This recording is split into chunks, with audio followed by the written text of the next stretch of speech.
Should be by the entrance there, right? There by the second table. There should be. Are they there still or not? Yeah, there's Tanachim here. People, anyone need extra Tanakh is over here. Okay. So I'll start with a little introduction about the 10th of Tevet. Where are the store sheets? If you need store sheets, they're over there. They're in the here. It says the 10th of Tevet in light of Sefer Yechezkel. I'm going to start with a crash course on Sefer Yechezkel, but beforehand, the 10th of Tevet this year is going to come out on a Friday, right? Yeah, and the same. Whenever that happens, we have 3 days of Purim. It's every about 6-7 years on the calendar, and then Pesach's going to be Mitzvah Shabbos, which is either good or bad, depending. If you're in Israel, it's not so bad. In Chutzlar, it's another 3-day Yom Tov. That's a bummer. But either way, but the only fast day that can fall out on Friday is the Asar B'Tevet, and Abu Durham, who's a commentator on the Beit Yosef, says that if Asar B'Tevet came out on Shabbos, we fast on Shabbos. Now, they orchestrated the calendar so it shouldn't happen. So the rabbis fiddle with the calendar with 2 days Rosh Chodesh, 1 day Rosh Chodesh. Because the rabbis always fiddle with the calendar when they set it up to make sure Asar B'Tevet won't come out on Shabbat. But it comes out on Friday. But right now, if the rabbis were in the southern hemisphere, they'd get around that also. But in where we are, it's not so bad. In the middle of the winter. No. Now, what's the reason why no matter Asar B'Tevet only that day? Because they quote, there's a Be'etzem Hayom Hazeh. Yeah, on this day, that's a pasuk in Yechezkel. But the source of the 10th of Tevet is the Nevuah in Yechezkel, which we're going to read in Perek 24. But to appreciate that Nevuah, we need to talk about the book of Yechezkel. Now, how many people have heard of Yechezkel? Everybody, right? Now, unless you did Perek Yom, that no one ever read Yechezkel cover to cover as a book, right? No one ever studied the book. Am I right? No curriculum in high school. Now, you might have read the book because you did Perek Yom in Tanakh or something, or you got points or something. But studying the book, now there's. Tell me what stories in Yechezkel everybody knows. There's a couple of famous ones. Right? Maaseh Merkava and Dry Bones. Right? Everyone agree? Maaseh Merkava is famous, and Dry Bones. Dry Bones is famous thanks to Jerusalem Post, the cartoon. And also, it sounds like Tchias HaMesim, right? It sounds like Dry Bones coming back to life. That's always an interesting topic. And Maaseh Merkava is famous because it's Haftorah when we're half asleep this morning. Right? And also, we know that what Yechezkel saw, his vision of God, is not as much as Shifcha, remember Alayam? The Kriyas Yam Tov was so great, even the cleaning lady had a better vision of God than one of our greatest prophets. Remember that one? Yeah, those are part of our Jewish education. For some reason, everyone teaches those things. Am I right? Right now, but no one understands why is Yechezkel seeing this vision of God. He's such a great prophet. This vision of God, we relate it to the vision of God we have at Har Sinai kind of thing. But it's like, what's it have to do with Yechezkel? Got it? So what I want to do first is understand what Yechezkel is about and why it's so important. Now, what time period is Yechezkel? Where? The end of the first Temple period, before it's destroyed or after it's destroyed? Before. A lot of people think it's after. He's exiled with Yehoiachin. He's exiled with the first wave of exile, 11 years before the temple was destroyed. The same exile that Mordechai ben Yair ben Shibi ben Kish, the same one that Kish, we talked about, was exiled. The first wave of exile, when the Babylonians took over the city, they and Yehoiachin put up a white flag called Galut Yechonia. And then we'll get to that topic soon. But he's in that first wave of exile. And when he's exiled, it's when Nebuchadnezzar took over Jerusalem. Why didn't Nebuchadnezzar destroy the temple? When Nebuchadnezzar took over the temple in the time of Yehoiachin, Yehoiakim, his father, revolted. Nebuchadnezzar came, put down the revolt, took over Jerusalem. He didn't destroy the temple and didn't exile everybody. What did he do? He exiled the royal family, some of the royal family, the industrialists called Charash Masger, because they can produce weapons. They don't want weapons factories in tunnels and things like that. So they exiled them. They exiled the military people who were still alive. And the regular people, they left to do what? To pay taxes. We talked about that before. Who was in charge? They appointed a puppet king.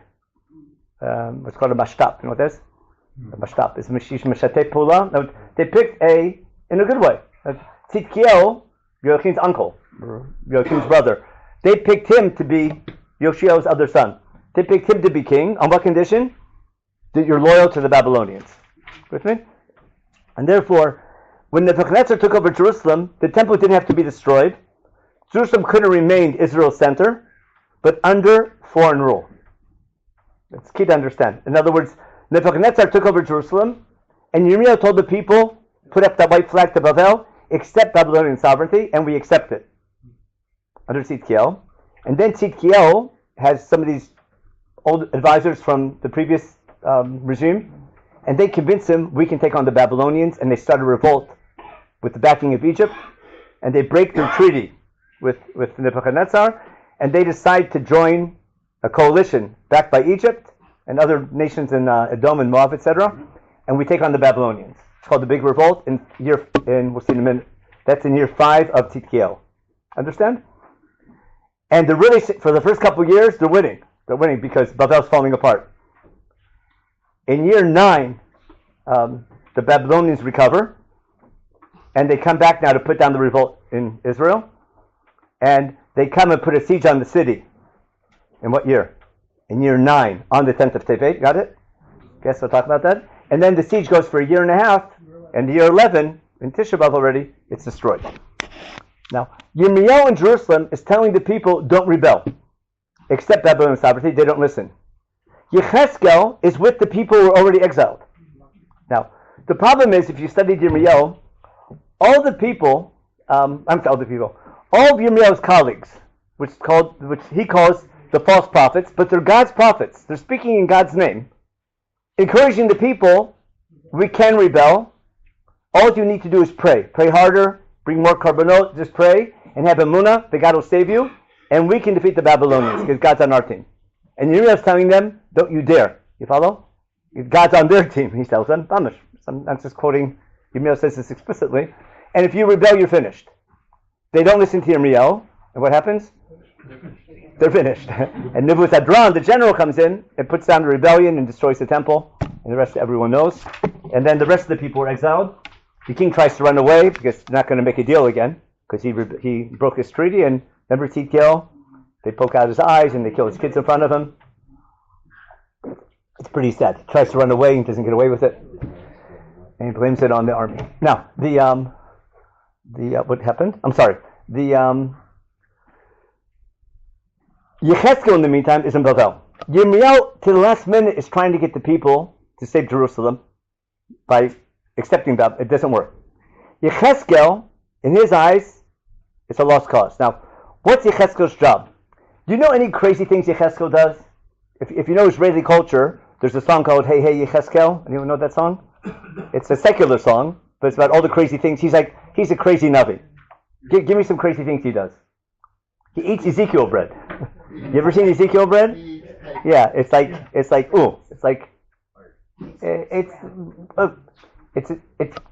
the whole week. It's all those beans and it's like Ezekiel bread. Yeah, and he eats it lying on his side with his hands tied. He makes a little model. He does the craziest things. Yeah, he takes some Megillah and he eats it. He does. He's getting what's called PR. He comes in saying the sky's falling. Remember Chicken Little? He's doing things that are bombastic. And no other Navi is like that. The things that Yechezkel does, whoa, it's unheard of. And his prophecies are X-rated. Why? What? He needs PR. Why? No. Why? And God's going to tell Yechezkel, your job is to be a shul rabbi. I mean, what? You're going to give a drush every week, and no one's going to listen to you. And that's why we're paying you. In other words, your job is you have to give this message. You don't want it, you hate your job, but you have to give it. And I know no one's going to listen to you. Whether they listen or not, you have to say it. Why? Because you have to be on record. Because your job is for recovery when? After the Korban. You know what a Monday morning quarterback is? Mm-hmm. Okay. It says, you can't be a Monday morning quarterback. I have to be on record on Thursday. You follow? What's going to happen on Sunday if you know your American football? You have to be on record before the Korban to say it is going to happen because all of your colleagues are saying it's not going to happen. Now, if no Navi was on record, if all the Navim were saying it's not going to happen, and the temple can't be destroyed, and Bavel is going to lose, if that's what all the rabbis are saying, and there's every week there's what do you call it? There's advertisements in the papers, right? They're all saying it, right? And their predictions don't come true. What conclusion will the people reach when the temple is destroyed? No God. That's it. Either God left us or no God, and go follow other gods. Yechezkel's job is for recovery when? After the temple is destroyed. Yeah, but if he's acting crazy, why would that's PR. What PR? I mean, Because everyone knows about him. PR means people have to listen to you. They don't have to agree with you, but they have to hear about you. Is it called PR? People have to know about you. It explains everything. We'll see it inside. Now, one of its most important nevuot for that PR will be on Asar B'Tevet. We'll read about it soon. But that's the background for Yechezkel. Now, just on the page, a couple of things about the book of Yechezkel. The first 24 chapters in the book, on source 1, it's rebuke of the Jewish people. We'll go back to those 24 chapters in a minute, and when they happen. Then there's rebuke of the other nations, chapters 25 to 35. This is a general thing in case you want to study the book one day. Then there's prophecies of redemption called Nechama. That's going to be dry bones, and that's going to be, we read the Haftarah for Vigash last week, about putting the Eitz Ephraim and Eitz Yehudah of unity, etc. That's all there. And Gog and Magog will be there. And then the last 9 chapters is going to be about the future temple. What people call Beit Shlishi, but it's really, he's hoping it's Beit Sheni, but that's a whole story about the Mikdash. That's Yechezkel. But his rebuke of the Jewish people are the first 24 chapters. And listen carefully. His opening prophecy is when? Look at the first line of the book. Do I have it? Yeah, look on Roman numeral 3. It says, it's in year 30, we see BC, we'll see what year 30 is later. In the 4th month, on the 5th day of the month, got it? Ani b'toch hagolah v'anar kfar, Yechezkel's on the thing. Diftucha shamayim v'erba matolahim, and we fall asleep. Of course, we're up on that. It's a members for this morning. Okay, now, v'chamisha l'chodesh, hi hashana chamishit legalut melech Yoachin. Year 5 sits the first wave of exile, 6 years before the Korban. Now, what happened in year 5 in Jerusalem? Right? Yechezkel's opening nevuah is in year 5. Understand? Remember I told you? In year 5, that's when they rebel against the Babylonians. This is year 5 after the exile. The first year after 6 years before the Korban, 5 years before the first wave of exile. Got it? 5 years after the first wave of exile, 6 years before the Korban. Okay? But what does it coincide with? With Tzidkiyahu's decision to rebel against the Babylonians and not listen to Yirmiyahu. Okay? What does Yechezkel see on that year? He doesn't see God, he sees God's chariot. Okay? Here's a Merkava. What's a Merkava? A chariot, right? He sees God's car. You judge people by their cars? He doesn't see God, he sees God's car. It's been parked in the temple for years, right? And now, remember Alfanim and Chayot HaKodesh? And it's taking off, leaving Jerusalem, not going up to heaven and landing where? In Bavel. What's he saying? Everyone knows this nevuah, they don't realize how deep it is. Right? What's Yechezkel's first vision? Okay? You're hoping that what? That the Babylonians are falling, right? And you're coming back to Jerusalem. That's what all the false prophets are saying. We're coming back in 2 years. Well, God did protect the temple 100 years earlier. That's right. It happened before. There's other prophets said it's going to be destroyed. Micha said it was going to be destroyed and didn't get destroyed. Remember? They'll quote that in Yirmiyahu's trial. But everyone in Bavel, the people they're not unpacking their suitcases. They're not building houses. Yirmiyahu tells them build houses, settle down, plant orchards. You're there for like a long haul. And people know we have Emunah. We're going back in the false prophets are saying in 2 years' time. In year 5 of Yehoiachin, there's a fight in the temple in Jerusalem between Yirmiyahu and Hanani ben Azor. Yirmiyahu's walking around with the yoke. You know that story? Yirmiyahu's got a yoke on the shoulder, symbolizing, telling people, put yourself under the yoke of Bavel. In the temple, right? right before the rabbi's speech. In the middle of the temple service, what happens? Hanani ben Azor is another bona fide Navi, goes up to Yirmiyahu, takes off his yoke, and breaks it in public. He says, just like I broke the yoke off your shoulder, God's breaking the yoke of Babel. In 2 years' time, they're all coming back. The exiles are coming back, King Yehoiachin's coming back, the verse is over, it's so Reshit Smechat Golotenu. Got it? Okay? And he gets a round of applause from everybody. And Yirmiyahu doesn't know what to do. He leaves, right?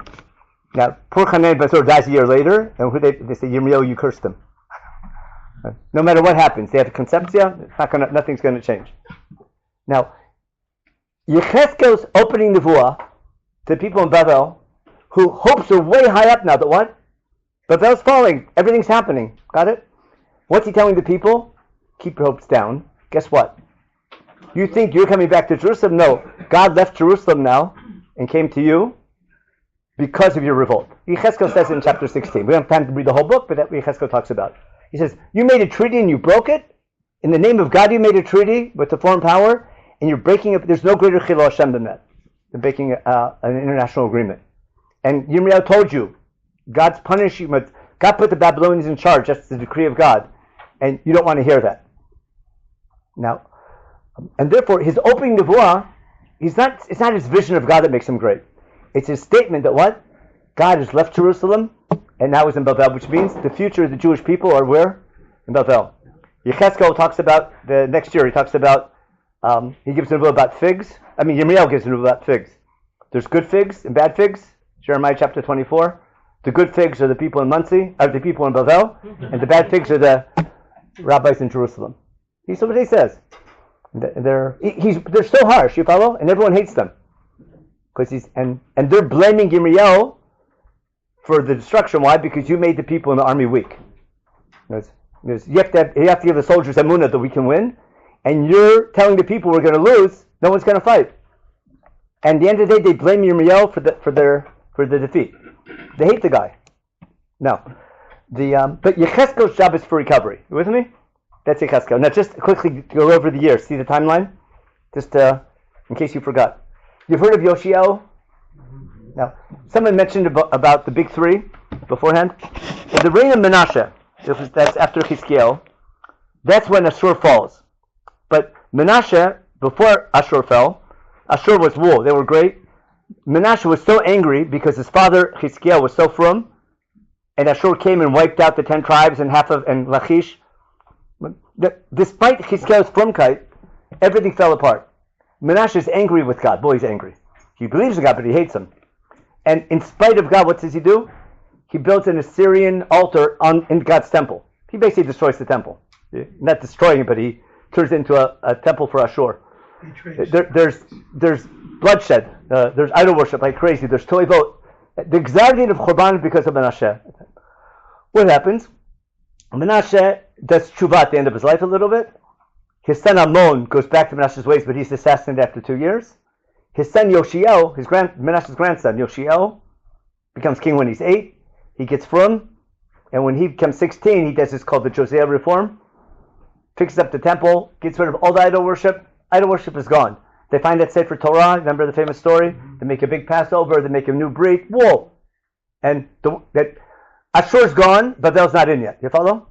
And they're again what's called Reshit Smechat Golotenu. Okay. And they're so sure of themselves. What's Yoshiel do?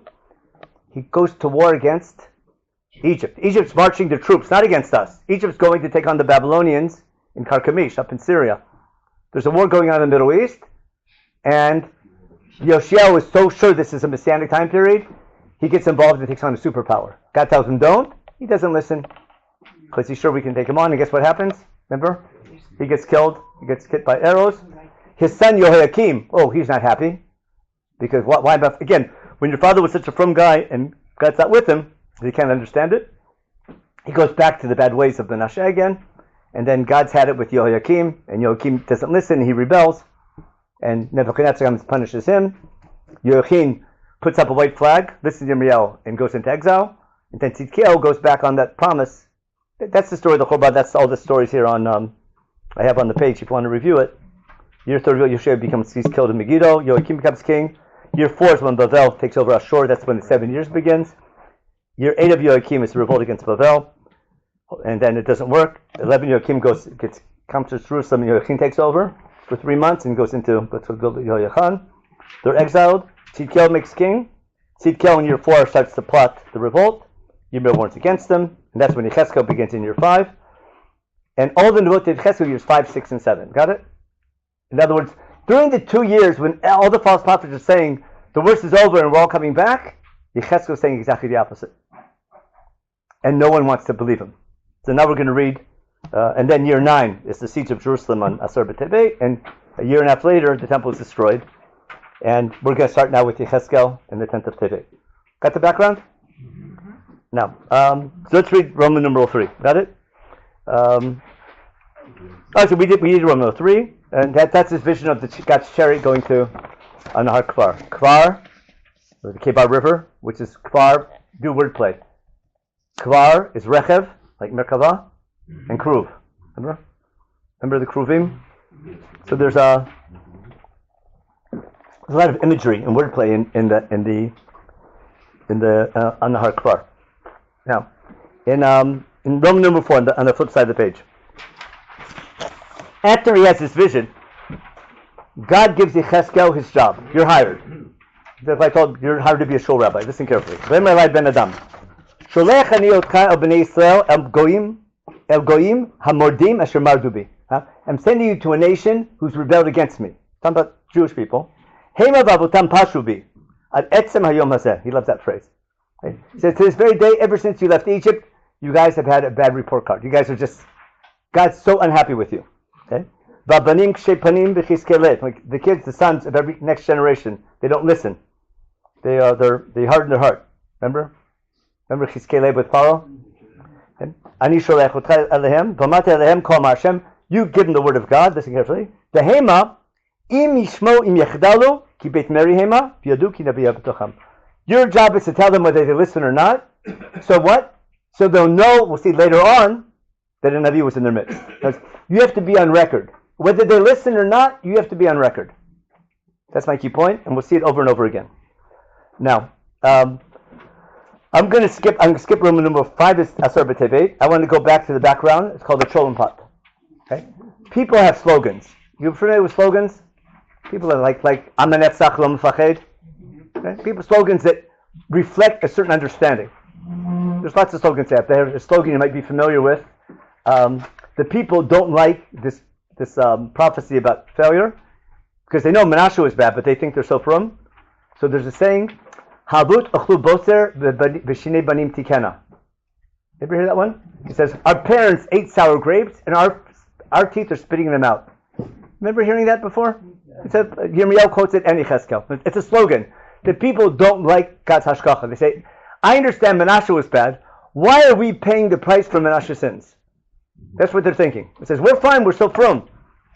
And if Bavel is winning, you're saying God's doing that? It's not fair that our parents sinned and we have to pay the price for it. Avut achlu boser, our parents eat sour grapes, and our teeth are spitting them out. That's the background for the Ben Arasha, Hakeat Shinav. If you know your Navi, but that's a different shir. If you don't change, you're going to get... What? If you don't change, that's when the sins of the parents are visited. Yeah, that what's he saying? You're not being punished for them, but God's, if you don't fix your ways, you're under, you have called Masal Tanai. Then you were convicted once, you're out of jail on the condition you don't repeat, you're not a danger to you make the same mistake again, I'm not going to be so lenient the next time around. It's called Masal Tanai. So that's why the Gzar Din Menashe is in the background, because they don't do total tshuva, then they're being punished for their bad ways. They're not getting an extra chance because of sins of Menashe. You follow? They're being sins of Midat Adin. They're not getting Midat Rachamim because of Chetot Menashe. But that's a class in Yirmiyahu. Now back to chapter number 6. There's another slogan that people are saying about how the walls of Jerusalem are going to protect us. And the people are saying what? Jerusalem is like a pot, like a chom pot, and we're the meat. What? Just like the pot protects the meat, got it? Jerusalem will protect us. Got it? They say, Hi asir v'anachnu basar. It's a slogan that people are saying. We're going to read about that slogan. And Yechezkel is going to flip the slogan around on them. But listen to the slogan. Okay? In Roman number 6, chapter 11. ותישא אותי רוח ותביא אותי שער בית השם הקדמוני הפונה קדימה והנה פתח השער 25 אנשים. Basically, Yechezkel was on a Disney ride. You ever been on a Disney ride? You get in the room and then there's the virtual reality. Either you go into space, you go under the water, or whatever. So Yechezkel has a vision in chapter 10 and 11. He's what do you call it? God takes him, he holds him by takes him by his hair between heaven and earth, and he goes to Jerusalem on a virtual tour of Jerusalem, and he goes through the temple and sees. He tells the people, it's like awesome. He's telling the people, God took me up on this ride. I'm in Jerusalem and I'm seeing what's happening in the temple. He's talking about people everybody knows because they from the exile. I saw this guy and that guy and this guy. And he's telling them what's happening in Jerusalem in a thematic way. What do you see? Ben Adam.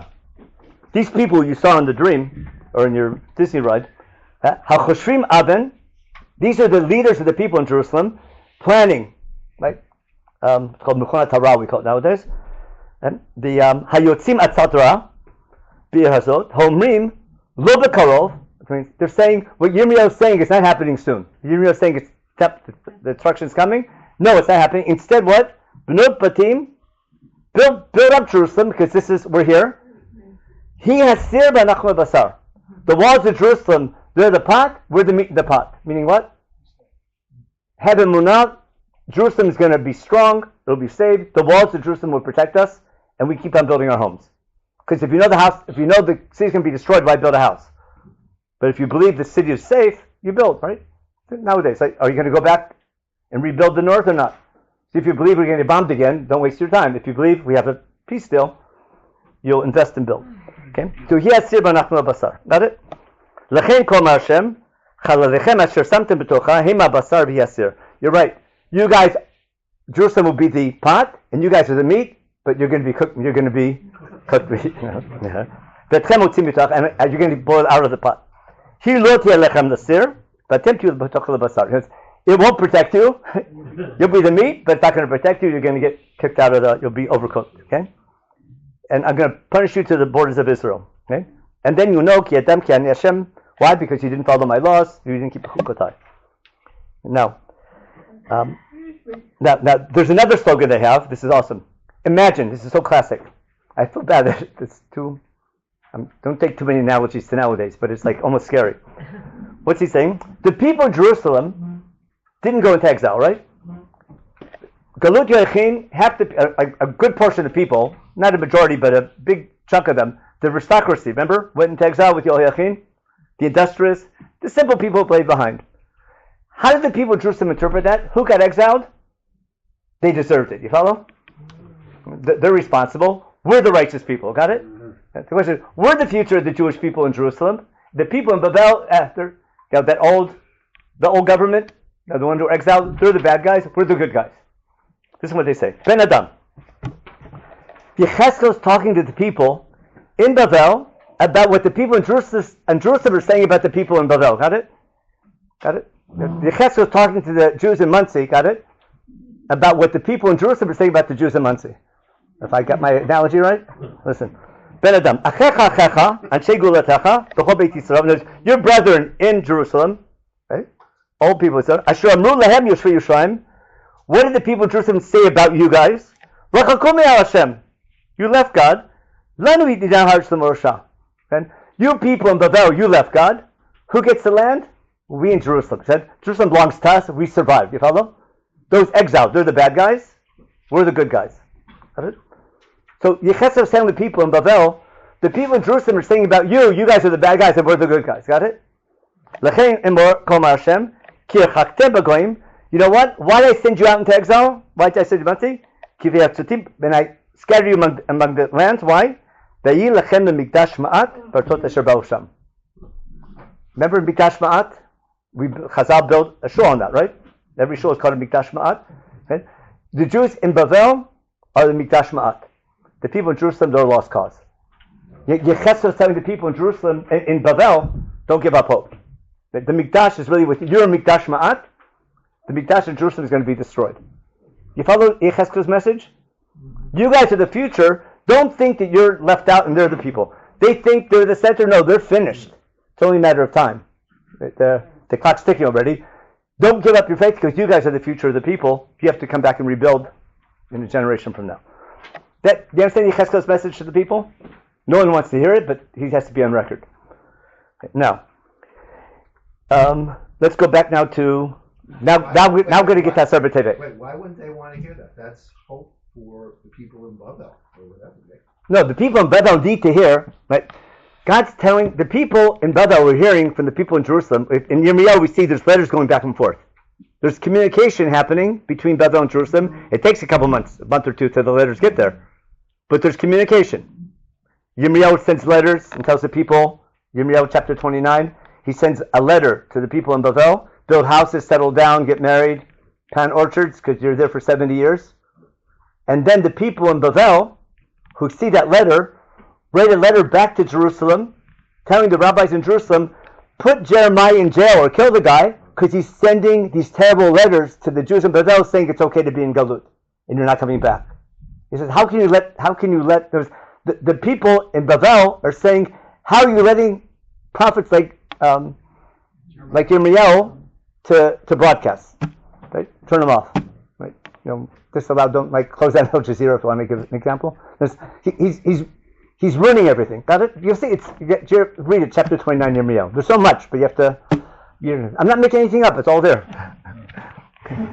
Yeah. Now, if we have time, we'll go back and read it. If we have time, if you want to see your Tanakh open. Now we have to get to the 10th of Tevet.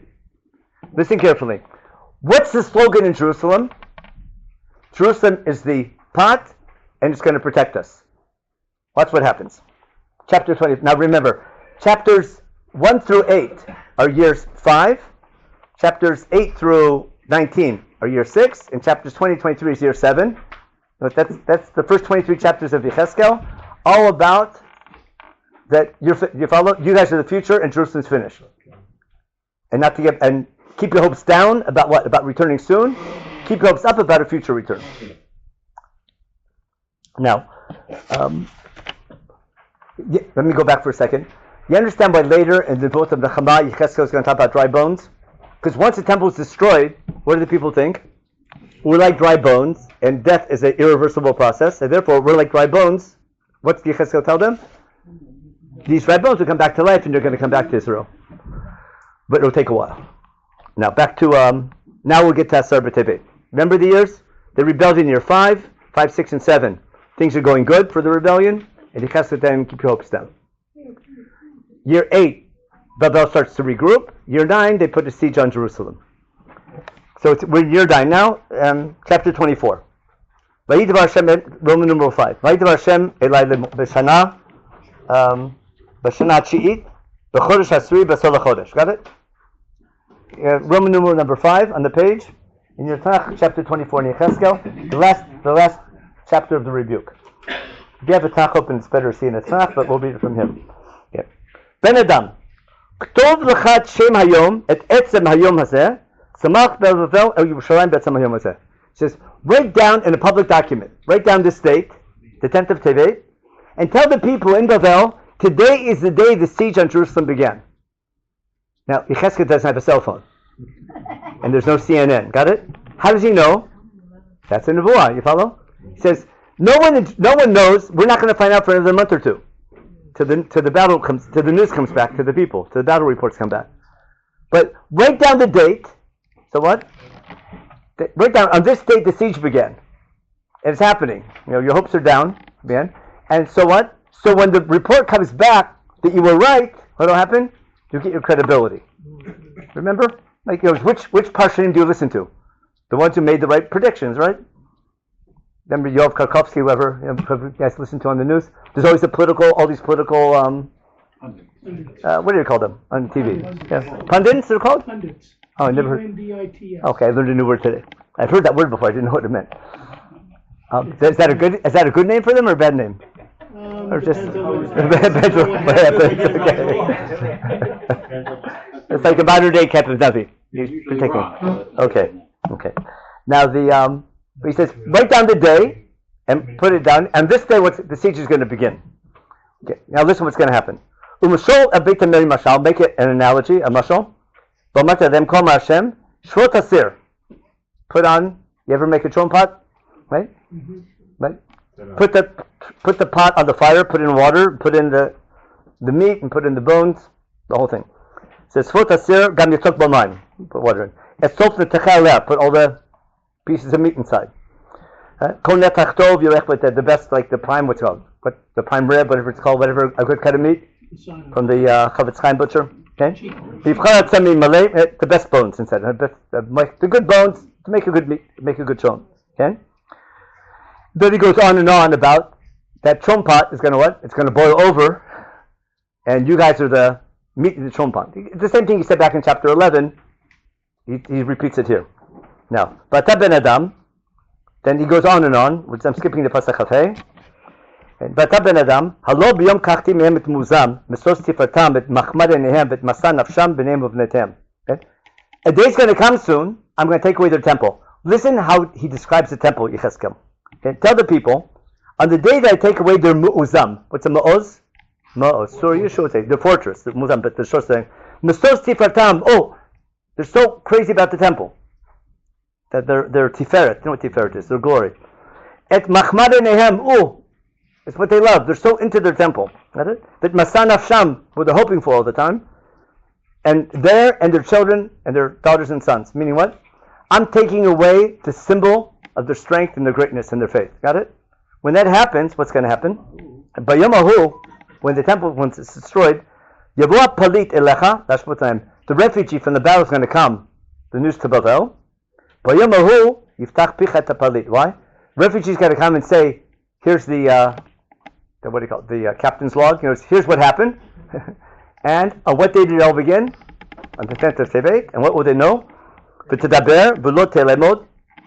Then you can talk. You don't have to be quiet anymore. Then people will listen to you. V'yitelem lemofet. You'll be a sign for them. V'yodu k'nei Hashem. Then they'll see you were right. Remember my whole point in the beginning? Right? The Nevuah on the 10th of Tevet, mark down the day. That's going to build your credibility. Not on this day, but when the news comes and you were right and your predictions were true, the temple will be destroyed and it happened just like when you predicted it, then they'll believe you. And then Yechezkel's real career begins after the temple is destroyed to give the people faith and not to give up hope. And that's why in Nevuot Nechama we'll talk about dry bones and things like that in the later section. Now, the first 24 chapters, why Am Yisrael is being punished. Then he has the Nevuot of all the other Amim who joined the coalition. Edom, Moab, Ammon, Mitzrayim. Oh, he's going to rant on them. Boy, he gives it to Lebanon. If you know Yechezkel, he just rips into Lebanon. He rips into Egypt. He rips into... That's all the notes. If you know your Yechezkel, saying, just like Babel punished Jerusalem, they're not the only ones. They're all going to get punished. Because they're all part of the rebellion. And I told you, remember Yirmiyahu sent yokes not just to Jerusalem, but to all the kings? He said, God said Babel's in charge. Accept them, otherwise you're finished. And no one listened to him. Remember in Echa, all of our friends abandoned us? Babel decided to pick on us first. And no one came to our... That's what Echa is about, pretty much, in a nutshell. And then we're complaining about our neighbors, we're complaining to God, we like to complain. Now, I'm finding someone else to blame. Now, I want to bring in number 7, because it was the Haftarah we read last week, so it might be more fresh in your memory, how this explains Yechezkel's Nevuah about what I call grafting trees. What's he going to do? Because also this is now a shir in Parshat Vaychi, or the end of Breshit. Do we have time? Yeah, just enough time.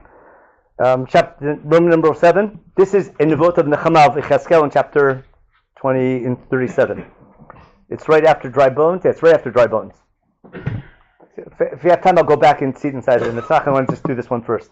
V'ata ben Adam, kach lecha eitz echad, uktov elav liYehuda, u'ivnei Yisrael chaverav, lekach eitz echad, uktov elav liYosef eitz Ephraim, chol beit Yisrael chaverav. Take 2 branches, pieces of wood or branches of wood, and write on one. You go to Be'er Shorim, they still have the olive wood factory where you can engrave things on olive wood and things like that. So take this piece of wood, good wood, engrave on one of them Yehuda, the other Eitz Ephraim. Some people call, is that the name of a shul somewhere? Eitz Ephraim? There's a shul, something called Eitz Ephraim. Never mind. But take one branch of Yehuda, one branch of Ephraim. V'krav otam lechad al echad, the Eitz Echad, basically graft them and turn them into one tree. V'yu lechadim b'yadecha. Hey, Rabbi, what's this represent? And what's the nimshal? What do you tell them? דבר עליהם כל מהשם, הנה אני לוקח את עץ יוסף אשר ביד אפרים, ושבטי ישראל חבריו, ונתתי אותם עליו את עץ יהודה, ועשיתם לעץ אחד והוא לאחד בידי. What's going to happen? Ephraim and Yehuda are going to work together and become one tree. When you come back, you're going to fix the mistakes of Beit Rishon.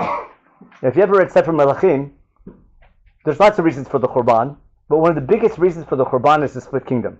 Now, who instigated the split kingdom? Whose idea was it to split the kingdom? Yeravam's revolt. Was that Yeravam's idea?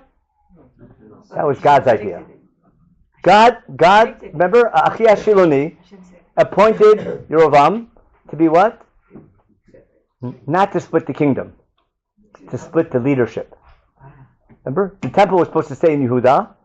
Yerovam was supposed to run the army and the economy, and Yehuda was supposed to run the temple. It was supposed to be like president, prime minister, getting along. God didn't want a split kingdom. He wanted a shared kingdom. Because it wasn't healthy. All the power being with Yehuda wasn't healthy. Shlomo gathered too much power. If you remember, if you read in Sefer Melachim, in Divrei Yamim, he puts too much power with Yehuda. They centralized everything in the Mikdash. And Malchut David didn't share their power enough with the other tribes, which caused unrest. Remember, who was Yerovam? He was, you don't know Jimmy Hoffa. Remember Jimmy Hoffa? Some people remember. He was the head of the Teamsters. Yes. He was in charge about, Shlomo had all these great building projects. Wall did he build? Remember? Megiddo and Chatzor, Lachish, Kezer. We talk about that, right? He built a house for Bat Paro, all these embassies. Jerusalem is growing leaps and bounds. That requires workers. So first started with foreign workers, and then he ran out. Then Jews started actually working. Right? And Yerovam was in charge of the task force and collecting the taxes and the workers, etc. And after a while, I'll build the temple. I'll build a house for Bat Paro. You follow? So we're wasting our funding. This is not what we weren't praying for this. And there's a workers' revolt that Yerovam leads. That's all in Sefer Melachim. Now, and God is angry with Rehoboam, remember? Because he's worse than his father. I mean, he followed his father the wrong way. Shlomo is still doing it in a good way to the end of his life. But Rehoboam takes over. He's way worse. He listens to his young advisors. And God is angry, and therefore needs to, what Rehoboam should have done on his own and shared the kingdom, God has to instigate. And therefore Yerovam starts the rebellion.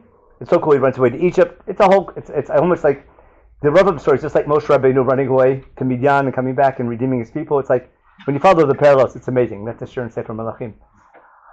But God wanted a shared kingdom. Now there's a famous midrash, which is just awesome. I'm sure you heard of it.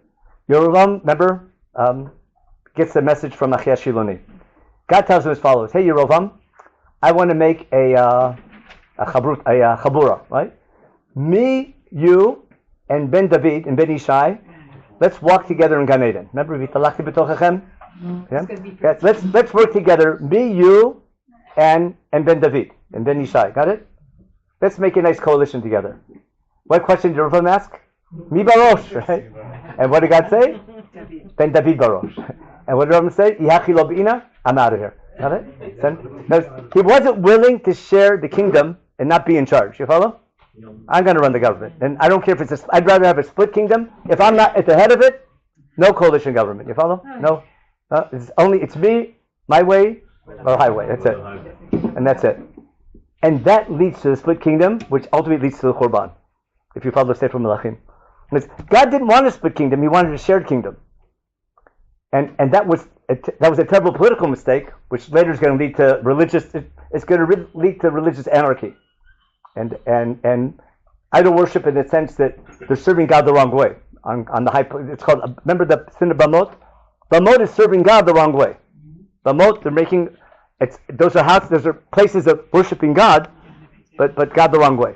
Remember, Beit El is a place they're serving God, but in the wrong way, all the way to Dan. But it's God working for you instead of you working for God. Which Shevet was he from? Ephraim? Ephraim from Ephraim. Your Rebbe was from Ephraim. That's why, like in Hosea, it's always called Ephraim. Ephraim, yeah, Ephraim, because they're the Ephraim is like the 10 tribes that are called Ephraim.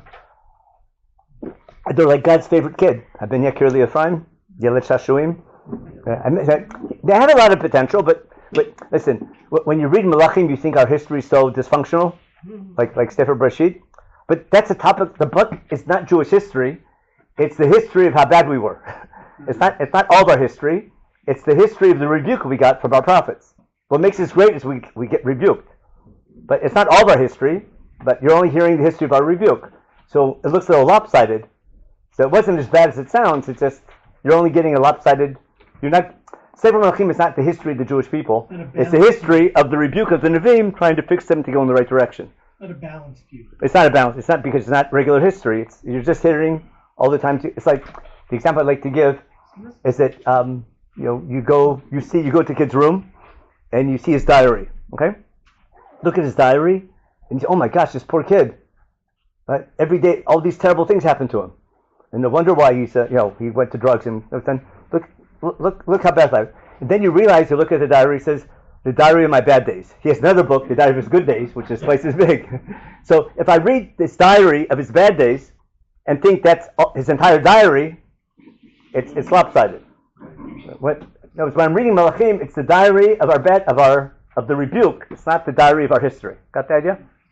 And in light of that, you have to appreciate that's why things look so bad. Same thing, and we're supposed to learn from our mistakes. That's why we have Nevi'im. Same thing in Bereshit. We'll get to Bereshit in a minute. No. Ephraim and Yehuda can work together, right? Yosef and Yehuda? That's Sefer Bereshit, isn't it? How did it begin? They didn't get along, remember? Right. Ultimately, it took a while. It took God behind all these events. Ultimately, they resolved their differences and worked together. But it took a while. What's God saying? Just like Yosef and Yehuda had conflict in the beginning and was a disaster, when they come back, it can all be resolved.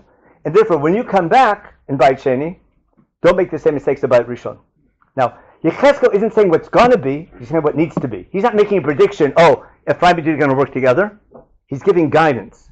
Right? He's not predicting the future, he's trying to shape the future. You understand the difference? He's not telling the people that's what's going to happen. That's what needs to happen for redemption to be proper. And that's why it's such an important... When did we read this Haftarah of Eitz Ephraim? That was Parsha Vayigash. What happened in Parsha Vayigash? That's why they come back together. That's when Yehuda and Yosef. Remember, and Yosef says, don't worry, look at the good side of things. Yehuda is willing to give his life for his brother. We finally resolve our differences. Now continue. Pasach Havalach. דבר אליהם כה מהשם, הנה אני לוקח בני ישראל מבין הגויים אשר הלכו שם, וקיבצתי אותם מסביב והבאתי אותם אל אדמתם. What we call in English kibbutz galuyot. Even though you're in Bavel, what's the Yechezkel telling the people? Don't give up hope. You're going to come back one day. You're not dry bones. This is right after dry bones. I'm going to bring you back. I can bring you back, but what you have to do, it's not just tzedek and mishpat. Remember Israel, like Yechezkel was saying? You have to work together. But now, what's so beautiful about grafting trees is that each tree has its own identity. Okay? It's not that Yehuda and Yosef have to see eye to eye in everything. Okay? Yosef is Yosef and Yehuda is Yehuda. And Dan is Dan and Yisachar is Yisachar. You got it? God wants there to be 12 tribes, different opinions, different ideas, different ways of looking at things. There's no one way of running countries, running life. There's liberals, there's conservatives, there's different approaches to how to run life. No one's right or wrong. Right? There's logic to any approach. The goal is seeing the other not as an enemy, but as a partner. Rav Kook has a beautiful, you've heard of Rav Kook, right? He has a book called Orot HaKodesh, okay? And it's an article about Malach HaIdeot. You know what idea is? Idea is like an ideal. Idea, it's a word actually in English or in Latin, whatever language. I forgot what they're writing in, all the philosophers. But he says you can organize people into 3 ideot. There's idea datit, idea lu'umit, and idea musarit. He says there's people who are into religion. They're just religious people. They're into religion all day long. There's people into Musar, into moral, like we call left-wingers, and just society and caring about the poor and needy, or progressives, whatever you want to call them. And there's nationalists, lu'umit. Now, every society, no matter where you go, that's what you find. There's certain people who are just into nationalism. It's in their blood. Some people are just into helping other people, moral things, not being religious. Just maybe progressive is a dirty word nowadays, but we used to be progressive. And there's people into being religious. They want to sit and be good. They want to daven all day long and be close to God. All three are good traits. Got it? What does he say in Orot HaKodesh? He says those traits are important. And unfortunately, what tends to happen is each group sees the other two as enemies instead of partners. And his whole educational message, Rav Kook, is you can have one person be all three. Then everything's watered down. Who's ever naturally a nationalist should be a nationalist. Everyone who's is a Muslim person, and let religious people, religious people. But don't see the other two as enemies. See them as partners. And let each one use his strength and work together. That's unity. That's not everyone doing that. That's 12 tribes. Got it? And what puts them all together? That's the Mishkan at the center. I have a common goal, but each group with its own strengths and weaknesses can work together. Not saying my way is the highway and otherwise forget it, but realizing I have my ways of looking at things, they have their ways. But to see the other as a partner, and he might also have a point. And to work together. That's not so easier said than done. Yeah? That's just beautiful. I'm just thinking that we read Vayigash with Yosef and Yehuda, and then Heyosvu, Vayechi now, and that's Asar B'Tevet, the Teshuvah. Yeah, it comes out at the right time of year, Pasha Vayigash. And what does Yaakov tell his children? Each son has their own special thing. Everyone in parenting knows that. I call it the guidance counselor in high school, who knows the students, knows the job market, knows the college thing. Based on your grades and your personality and your thing, you should become a doctor. You should be a lawyer. You should be a businessman. You should. Oh, you can't do anything. Become a principal, a teacher. And each one has their strength. You have leadership abilities. You can be an actuary. Okay. You're running camp. So some people can be madrichim camp. Some people should be in the base medrash. Some kids should be. You don't want a nerd. You don't want being a bunk counselor. You follow? You need the cool guys to be the bunk counselors. You need the guys who can learn, let them sit and learn. There's guys who love to do like what's called pluga, can do people perfect for the kitchen. People love everyone has their strength. There's a lifeguard. But when you run a camp, you have to say what are the qualities, the strengths that you have, and let them work with their strengths. But not everyone has to be the same. And that's unity. That's what Yechezkel is telling the people. That's the vision. That's not what will be, but that's what needs to be for Beit Sheni to work. Then he continues, here, Pasuk Chabet, Vasito tam l'goy echad ba'aretz, b'harei Yisrael. What does he say here? U'melech echad yalu kolam, l'melech, lo yila od shem goyim, l'yichitzol d'shtem hamlechot. That's the unity, to be under one king. Now, that's the only time in Yechezkel you have the word melech. Because he always talks about the Nasi. He's downgrading, if you see Yechezkel, he blames Beit Rishon on the king, on the temple and the king being too close together. In Perek Mem Gimel, he says, what was the problem? You built your temple right next to the king's palace. Remember when Shlomo builds the temple? The same building complex has the temple and the king's house right next to each other. And when the king needs some sugar or some gold to pay off bribes or something, he'll borrow from the temple. I mean, there's too much of what's called, it's one reshut, there's not what's called division of power. And therefore he says, you need a temple and you need a kingdom and you need a judicium, but they have to be separate. There's a need for separation of powers, and they have to balance each other. Okay. But who's going to lead them? Abdi David doing Mishpat and Tzedakah. When that means David is known, that's also in your mail. It's not something genetic about David, it's what David was known for and chosen for, to do Mishpat and Tzedakah for his nation. Abdi David melech alehem, b'ro echad yalu kulam, mishpatei yilechu ch'tai yishmru la'asabem. The leadership has to be a leadership of Mishpat and Tzedakah. There's people who know how to run economies. You have economists and people in the army, but the guidance has to be from a leader who sees a bigger picture of justice and righteousness to make sure it's going in the right direction. Remember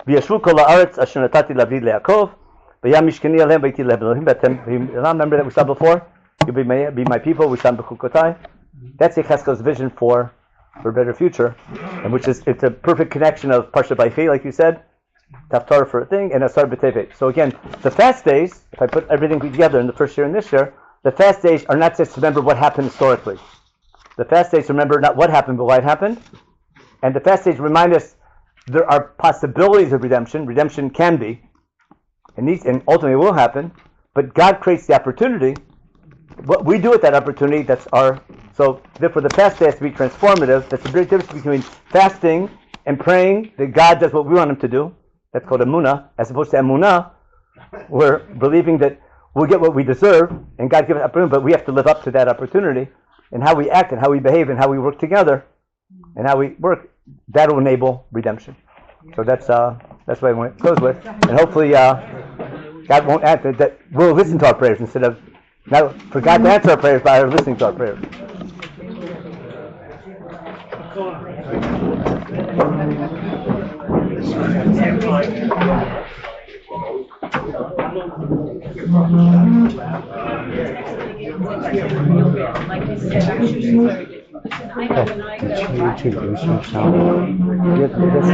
Yeah, I know her. She's Shani's mother. Shani's mother. Yeah. You know she is, right? Yeah. Okay. How you doing? Her husband's an eye doctor. Yeah. We were traveling with them back in the 510. How you doing? Say hi. Very good. We're actually supposed to be going to America on Wednesday. And you are going, or you're not sure? I don't know. My father's been sick. She's here or he's there? He's here. Oh, he's here. So I'm not sure, but we're going back to our best hotel in all of Scarsdale. Are you going to be there in the middle of February? I hope not. Okay, good. I'm in reservations for February 19th and 20th. So we're supposed to go now. Okay. You know, my father-in-law passed away, so my husband is going to go back now anyway to deal with. So was it the Shiva? That was your, Right. yeah. Right. So we were supposed to go now.